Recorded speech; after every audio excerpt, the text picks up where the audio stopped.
Hello mga kabady. So ito, patapos na po ako nag-massage. So ito, nagliligpit na ako. So kada ano po, kada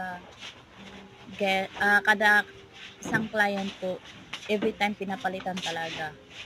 So yan po yung daily routine ko sa isang therapist kapag tapos ng mag-massage. So ayan, ganyan lang siya.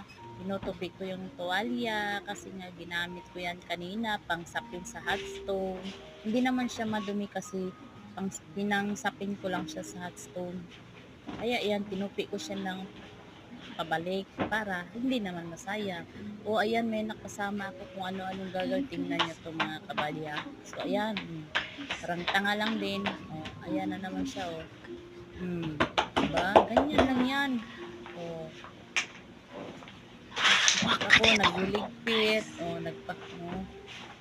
para talagang tanga to talaga. Ayan siya mga kabady. No? Nagpapalit na ako ng beadings. Lahat pinapalitan, pati yung essential oil, pillow, lahat po, pati yung sapin. So, ganyan po. Yan po ang buhay ko bilang isang massage therapist po. So, ayan, hindi lang po massage therapist ang ino-offer namin dito, pati na rin po body scrub, foot spa, ayan. Pero marami din po kami, meron din po kaming facial, marami pa kaming mga add-ons like reflex, hot stone, and ventosa. So, ayan. So, yung waxing kasi hindi pa namin na ano yun eh, soon pa lang. So, ayan mga kabari, tapos na. Tapos ko na naligpit lahat, pati yung mga pinanggamitan ko. Ayan, kinukuha ko na yung aking mga labahan. So, ayun, yun lang po.